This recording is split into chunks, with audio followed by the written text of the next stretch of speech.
नमस्कार, भव्य भारत न्यूज में आप सभी दर्शकों का स्वागत है। कुंडली देखने वाले विद्वान अक्सर ये भ्रांतियां फैलाते हैं कि नाड़ी दोष सिर्फ और सिर्फ ब्राह्मणों में ही लगता है। रिसर्च भी ये बताता है कि नाड़ी दोष तो सिर्फ ब्राह्मणों में ही लगता है। तो सवाल उठता है कि अपने आप को ब्राह्मण कहने वाले लोग जैसे पांडे, पाठक, मिश्रा, तिवारी, द्विवेदी, त्रिवेदी, चतुर्वेदी ही सिर्फ ब्राह्मण है या कोई और भी है? आज का विषय काफी गूढ़ है पर इंटरेस्टिंग जरूर है। इसीलिए आज आप लोगों के बीच इस विषय को लाना पड़ा है। इस रहस्य को सभी लोगों को जानना चाहिए। इसलिए अभी तक जो लोग चैनल को सब्सक्राइब नहीं कर सके हैं वे चैनल को सब्सक्राइब कर लें। अगर उनको ज्ञानवर्धक लगे तो इसे लाइक भी करें और अपने इच्छा मुताबिक शेयर भी करते रहें, क्योंकि ये सिर्फ वीडियो है, ये सिर्फ ब्राह्मणों के लिए नहीं है, ये अन्य जातियों के लिए भी है जिनमें ब्राह्मण भी पैदा होते हैं। आज इस विषय पर चर्चा करने के लिए हमारे साथ फिर वही चिरपरिचित विद्वान और कुंडली विशेषज्ञ आचार्य पंडित सुरेश पांडे जी हमारे बीच मौजूद हैं। स्टूडियो में हम पहले स्वागत करेंगे, फिर इस पर चर्चा करेंगे। पंडित जी, आपका स्टूडियो में बहुत बहुत स्वागत है। नमस्कार। पंडित जी, नाड़ी दोष ब्राह्मणों में काफी एक प्रमुख चीज मानी जाती है और शादी विवाह का जैसे समय आता है तो नाड़ी दोष का मिलान किया जाता है। बिल्कुल। ये नाड़ी दोष है क्या और क्या सिर्फ ये ब्राह्मणों में ही प्रभावी है? ठीक है जी। प्रिय दर्शकों, मेरा नमस्कार। देखिए, नाड़ी दोष जो है, सबसे पहले अष्टकूट मिलान जो किया जाता है, वर और वधू का विवाह के पहले मैचिंग की जाती है। तो इसमें 8 प्रकार के जो पॉइंट दिए गए हैं। एक है वर्ण, दूसरा है वश, तीसरा है तारा, चौथा है योनि, पांचवा है ग्रहमैत्री, छठा है भकूट और एक गण दोष है, छठा गण दोष है, सातवां है भकूट और 8वां है नाड़ी दोष। जी जी। इस तरह से नाड़ी दोष को 8 अंक प्रदान किए गए हैं। जोशियों ने ज्योतिष शास्त्र में 8 अंक नाड़ी दोष को दिया गया है। तो नाड़ी दोष सबसे बड़ा महत्वपूर्ण दोष माना गया है ये। अब नाड़ी दोष है क्या, कैसे बनता है और कैसे अपरिहार्य किया जा सकता है इसको? तो नाड़ी दोष सबसे पहले बताता हूं आपको कि नाड़ी दोषस्य विप्राणाम वर्ण दोषेषु क्षत्रिय, गण दोषस्य वैश्येषु, योनि दोषस्य पादजा। यानी कि नाड़ी दोष ब्राह्मणों के लिए कहा गया है। तो ब्राह्मणों के लिए जो नाड़ी दोष है, अब ब्राह्मण कौन है? ये हमारे तारामंडल में जो ग्रह नक्षत्र तो सबके लिए एक समान अपना लेते हैं, ग्रेविटेशनल फोर्स, गुरुत्वाकर्षण बल लगाते हैं। उन्हीं की ग्रेविटी का हर मानव पर प्रभाव पड़ता है। सूर्य और चंद्रमा की ग्रेविटी का, मंगल की ग्रेविटी का, जुपिटर बृहस्पति की ग्रेविटी का। तो वो अपना इन्फ्लुएंस, अपना इफेक्ट हर मनुष्य के, हर प्राणी के उसमें डालते हैं जी। तो उनकी नजर में तो कौन ब्राह्मण है, कौन क्षत्रिय है, कौन वैश्य है, कौन शूद्र है, इससे क्या लेना देना? हम ऋषियों की संतान हैं। हम ऋषियों से सृष्टि जब शुरू हुई तो ऋषियों के द्वारा ही सभी मानव जो है पैदा हुए। तो जितने भी लोग हैं तो उस समय तो कोई ब्राह्मण का वो नहीं था। जी जी। बाद में जो है ये जो है डिवाइड किया गया, इसको वर्ण व्यवस्था बनाई गई। तो अब बताते हैं कि ब्राह्मण 3 प्रकार से हो सकते हैं। देखिए, जो ब्राह्मण जाति में पैदा हुआ हो, दूसरा है कर्म के हिसाब से, मतलब जो हमने जितने नाम लिए हैं, जी जी, द्विवेदी, त्रिवेदी, चतुर्वेदी, पांडे, मिश्रा, ये सब जो भी कास्ट हैं, हाँ हाँ, एक तो इस जाति में जो लोग पैदा होते हैं, एक वो ब्राह्मण है, एक वो ब्राह्मण है। दूसरा वो भी ब्राह्मण है जो कर्म से ब्राह्मण है, यानी कि जो वेद पाठ कर रहा है, धर्म कर्म यज्ञ अनुष्ठान शिक्षा का काम कर रहा, टीचर्स प्रोफेसर्स टीचिंग वाले, वो ब्राह्मण का भी काम है। और तीसरे नंबर का जो है ज्योतिष के हिसाब से ब्राह्मण कौन है? तो ज्योतिष के हिसाब से ब्राह्मण वो है, यानी कि देखिए 12 राशियां हैं और 12 राशियों को शास्त्रों में उसको विभाजित किया गया है कि कौन सी ब्राह्मण राशि है, कौन सी क्षत्रिय राशि है, कौन सी शूद्र राशि है, कौन सी वैश्य राशि है। लेकिन आपने कंफ्यूजन पैदा कर दिया यहाँ पे। जी बताइए। अभी तक तो हमारे समाज में जो चीजें चली आ रही है, जितने हमने नाम गिनाए हैं कि यही ब्राह्मण है, हाँ, इन्हीं की पूजा करनी चाहिए, इन्हीं के बताए मार्ग पर चलना चाहिए, एग्जैक्टली ये सब चाहिए। लेकिन आप बता रहे हैं कि हर जातियों में अगर कुंडली के हिसाब से देखें तो आप बता रहे हैं कि हर जातियों में ही ब्राह्मण होते हैं और उन पे नाड़ी दोष का प्रभाव होता है। उन पे भी नाड़ी दोष का प्रभाव होगा। तो जरा इसको डिटेल में बताइए कि ये क्या चीज है, कैसे लोग समझे इसको, और सरल भाषा में बताएं तो बेहतर होगा। बिल्कुल पांडे जी, मैं इसको क्लियर करता हूं जी। देखिए, अभी आपको बताया कि 12 राशि ज्योतिष के हिसाब से, पहले मैं अपना पॉइंट क्लियर करके मेन पॉइंट में आता हूं। तो 12 राशियों में से उनको विभाजित किया गया है कि कौन सी क्षत्रिय राशि है, कौन सी ब्राह्मण राशि है। तो जो 4, 8, 12 यानी कर्क राशि, जब चंद्रमा जन्म के समय कर्क राशि में हो, वृश्चिक राशि में हो और मीन राशि में हो, तो इसका मतलब वो ब्राह्मण राशियां हैं। तो अच्छा 1, 5, 9 यानी कि मेष राशि, सिंह राशि और धनु राशि हो तो वो क्षत्रिय है। इसी तरह से इनको डिवाइड किया गया है 3, 7, 11 मिथुन, तुला और कुंभ राशियां, ये शूद्र राशियां हैं। और चौथे नंबर में आता है 2, 6, 10 यानी कि वृषभ, कन्या और मकर, ये हैं आपकी वैश्य राशियां। अब जिनकी जिस जातक की जो राशियां हैं उनमें ये गुण जरूर पाए जाते हैं। लेकिन एक मिनट मैं रुकूंगा यहाँ पे। जी बताइए। वर्ण व्यवस्था में तो 4 जातियों का, ब्राह्मण, वैश्य, क्षत्रिय, शूद्र, ब्राह्मण, क्षत्रिय, वैश्य, शूद्र में, तो क्या आपके इस हॉरोस्कोप में शूद्र की कहीं कोई जगह नहीं है? शूद्र की है। आपको बताया 3, 7, 11 यानी मिथुन, तुला और कुंभ राशियां हैं। अगर जन्म के समय चंद्रमा मिथुन में है या तुला में है या कुंभ राशियों में है तो इसका मतलब वो शूद्र राशियों का है, वर्ण उसका जो है शूद्र राशि हो गया जी। तो इस तरह से हम 3 प्रकार से नाड़ी दोष पे आ रहे हैं। हम 3 प्रकार से जो है ब्राह्मण हो सकते हैं, यानी कि जाति के द्वारा, कर्म के द्वारा और तीसरा है ज्योतिष के द्वारा, ज्योतिष शास्त्र के द्वारा। अब मान लीजिए मैं अपने आप को कहता हूं कि मैं सुरेश पांडे हूं, तो जाति से मैं ब्राह्मण हो गया, यानी कि 33% हो गए। 33% आरक्षण वाले में आ गया। 33% हमारा पहले ही हो गया। ठीक है, क्योंकि हमने ब्राह्मण घर में जन्म लिया, नाम से जो आ गया। नाम से जो आ गया। दूसरा, मैं ज्योतिष पढ़ाता हूं, ज्योतिष का काम करता हूं, शिक्षण का काम करता हूं, तो ये 66% शिक्षा आपने ले, 33% आपको ये भी मिल गया। हाँ, तो 66% जो है मैं ब्राह्मण राशि, ये ब्राह्मण हो गया। लेकिन ज्योतिष के हिसाब से मेरी जो राशि है वो है सिंह राशि, जी जी, तो वो क्षत्रिय हो गया। हाँ हाँ, तो क्षत्रिय राशि हो गई।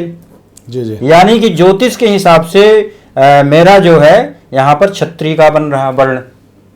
तो 66% में ब्राह्मण हूं, इसका मतलब नाड़ी दोष लगेगा। अगर कोई बनिया है, अब उसकी मान लीजिए कि कर्क राशि है, तो वो ब्राह्मण हो गया ज्योतिष के हिसाब से। वो ज्योतिष कर रहा है तो वो कर्म के हिसाब से भी ज्योतिष हो गया और ज्योतिष के हिसाब से कर्म के हिसाब से भी आपका ब्राह्मण हुआ, और टीचिंग ज्योतिष कर रहा है और जन्म के हिसाब से, राशि के हिसाब से भी हो गया, तो वो भी 66 नाड़ी दोष लगेगा। लेकिन ऐसा अक्सर देखा गया है कि जो वनिया वर्ग है, जो वैश्य वर्ग है, वैश्य वर्ग में अक्सर लोग पूजा पाठ करते हैं, गंगा स्नान करते हैं, फिर पूजा पाठ में उनकी ज्यादा रुचि रहती है। तो क्या सभी वैश्य ब्राह्मण वर्ग में आ जाएंगे कि इनमें राशियों का भी कुछ खेल रहेगा? राशियों का रहेगा, पूजा पाठ करने से नहीं हो गए वो, केवल पूजा पाठ करते, वेद पाठ करें। वेदों का पाठ करें, शिक्षण का काम करें, अच्छा, शिक्षा से लेना देना है इसमें। शिक्षा का आदान प्रदान करें, जी जी जी जी। और प्रोफेशन अगर उनका ये रहे कि जैसे टीचिंग कर रहे हैं, वेद पढ़ रहे हैं, और या कि कर्मकांड कर रहे हैं, या फिर पढ़ा रहे हैं, तो ये जो है ये ब्राह्मण का काम माना जाएगा, ब्राह्मण में आएंगे ये। तो ब्राह्मण का काम है शिक्षा लेना, शिक्षा देना, शिक्षा लेना, शिक्षा देना, यज्ञ करना, यज्ञ कराना, वेद पढ़ना, वेद पढ़ाना, ये सब चीज़ें जो हैं ये ब्राह्मणों में आती हैं। तो इनसे संबंधित अगर कोई कार्य करता है तो इसका मतलब उसका कर्म ब्राह्मण का हो गया। और जातियों का हो तो और अच्छा है, मतलब अब जाति हो गई तो बहुत ही अच्छा है, तो ब्राह्मण तो बढ़ता गया। जी जी। तो इस तरह से जो है हमें नाड़ी दोष लेना चाहिए। कोई ये नहीं है कि अब हम ब्राह्मण जाति में पैदा हुए हैं तो ही नाड़ी दोष लगेगा।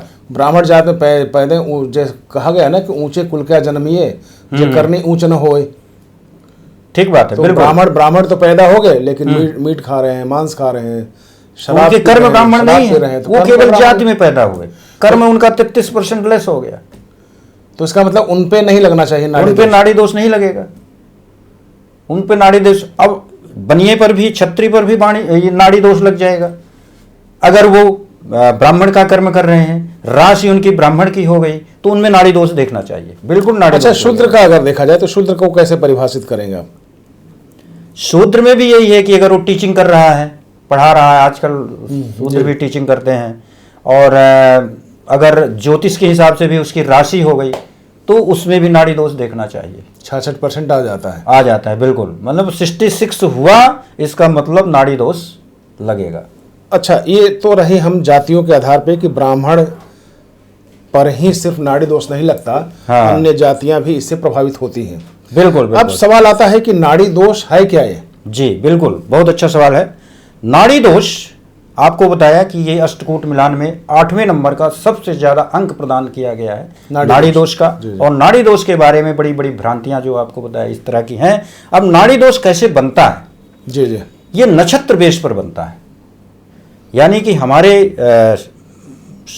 भचक्र में 27 नक्षत्र गोचर करते हैं, 27 नक्षत्र। जी।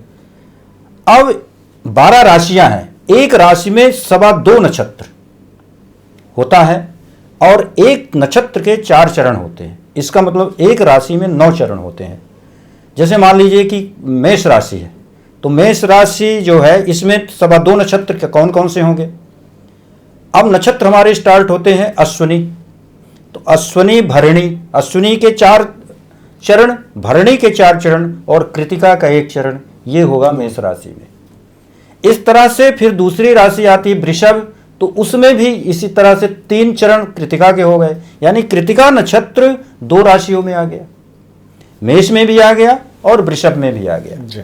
तो इस तरह से नक्षत्रों को डिवाइड करके, उनको विभाजित करके नाड़ी बनाई गई है। अब नाड़ी 3 हैं, आदि नाड़ी, मध्य नाड़ी, अंत्य नाड़ी। इसे हम ये भी कहते हैं हमारे शरीर में भी 3 नाड़ियां हैं, इड़ा, पिंगला और सुषुम्ना। तो इनको नाम दिया जा सकता है वात, पित्त और कफ की नाड़ी। तो इस तरह से अगर वर की कुंडली में, यानी जातक लड़के की कुंडली में आदि नाड़ी है और लड़की की कुंडली में भी आदि नाड़ी है, तो नाड़ी दोष बन जाता है।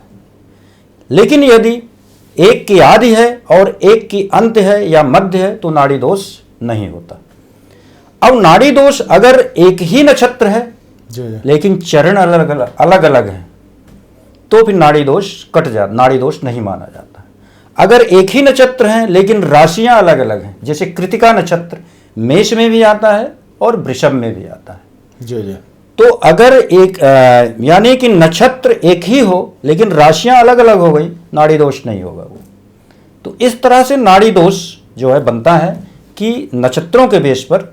और जैसे कि आपको बताया कि आदि जो नाड़ी है वो अश्विनी भरणी कृतिका में बनेगी, अश्विनी।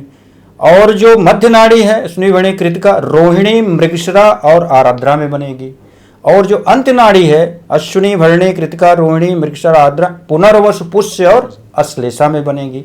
इस तरह से 9 नक्षत्र आदि नाड़ी में, 9 नक्षत्र मध्य नाड़ी में और 9 नक्षत्र अंत्य नाड़ी में इस तरह से कैलकुलेशन किया जाता है। तो अभी आपने बताया कि जी, ब्राह्मण, क्षत्रिय, वैश्य और शूद्र में भी ब्राह्मण हो सकते हैं। ब्राह्मण हो सकते हैं। दूसरा आपने अभी बताया कि नाड़ी दोष होता क्या है। जी, अब आपसे हम जानना चाहेंगे कि नाड़ी दोष का प्रभाव क्या होता है। जी बिल्कुल, बहुत बढ़िया। नाड़ी दोष अगर है तो व्यक्ति को यानी कि वर वधू में अगर नाड़ी दोष है और उनकी शादी होती है तो आगे चल करके संतान में प्रॉब्लम आ सकती है, स्वास्थ्य में प्रॉब्लम आ सकती है। उनमें से 2 में से किसी की मतलब असमय में डेथ भी हो सकती है, दोनों की भी हो सकती है, एक की हो सकती है। तो ये बहुत बड़ा ही नाड़ी दोष को माना गया है। और लेकिन जैसे अगर हम केवल नाड़ी दोष देख करके ही ये डिसाइड नहीं कर सकते।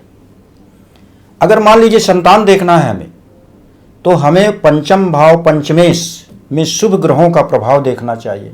पंचम भाव में शुभ ग्रह है, शुभ दृष्ट है, पंचमेश भी शुभ भावों में है, शुभ ग्रह के साथ है, शुभ ग्रह की दृष्टि में है, तो नाड़ी दोष का प्रभाव तो जो है नाड़ी दोष का प्रभाव इसमें मतलब संतान उसको होगा, इसमें नाड़ी दोष का असर नहीं होगा।